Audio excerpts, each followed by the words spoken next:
নমস্কার সবাইকে। পায়েলস হেলদি কুকিংয়ে আপনাদের সকলকে আবারও স্বাগত। আমার আজকের রেসিপি পুরভরা করলা বা স্টাফড করলা। বিশেষ করে করলা বা উচ্ছের নাম শুনলে যারা নাক সিটকায় আজকের রেসিপি তাদের জন্য। এটা এতটাই টেস্টি হয় যে তারাও চেটেপুটে খাবে। চলুন তাহলে শুরু করা যাক আমার আজকের রেসিপি। প্রথমেই আমি উচ্ছে নিয়েছি 8 পিস। আর উচ্ছের উপরের খোসা আমি এইভাবে ছুরি দিয়ে চেঁচে নিয়েছি। আর এই খোসা একটা প্লেটে রেখে দিয়েছি। এবার উচ্ছের গায়ে এইভাবে লম্বা করে চিড়ে নিয়েছি। আর এর ভিতরের বীজ চামচের হাতল দিয়ে বের করে নিয়েছি।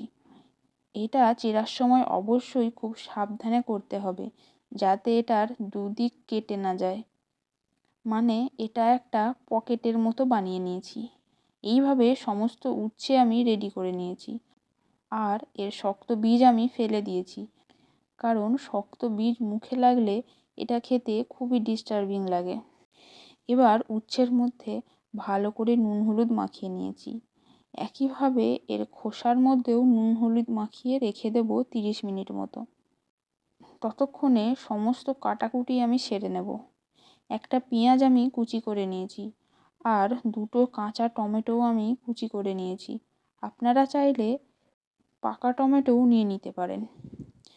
এবার উচ্ছে এক এক করে হাতে নিয়ে চেপে এর থেকে জল বের করে নেব। একইভাবে এর খোসা থেকেও চিপে জল বের করে নিয়েছি। এইভাবে জল বের করে নিলে এর যে তেতো ভাব সেটা অনেকটাই কমে যায়। এবার একটা পাত্রে জল ফুটিয়ে নিয়েছি। আর এর উপরে এইভাবে উচ্ছে ভাপিয়ে নেব।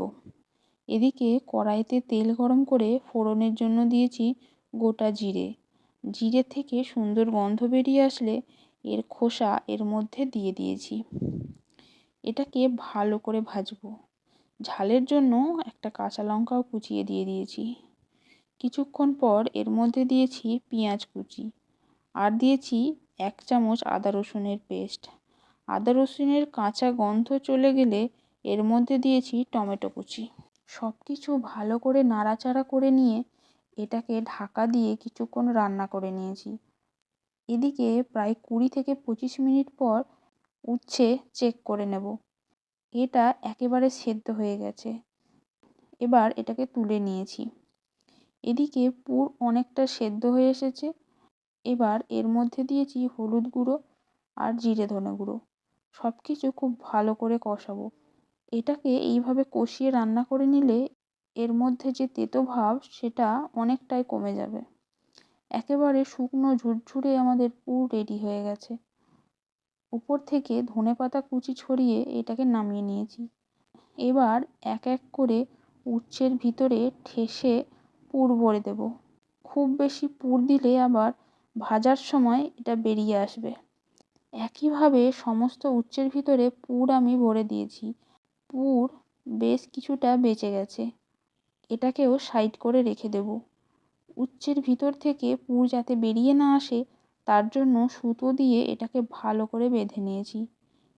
এবার এই পুর ভরা উচ্ছে বেশ কিছুক্ষণ সময় ধরে সামান্য তেলে ভেজে নেব। আপনারা চাইলে ডিপ ফ্রাইও করে নিতে পারেন। পুর ভরা উচ্ছে ভাজা প্রায় হয়ে এসেছে। এবার এর উপর দিয়েছি ওই বেঁচে যাওয়া পুর। আর এটাকেও উচ্ছের সাথে ভালো করে কষাবো।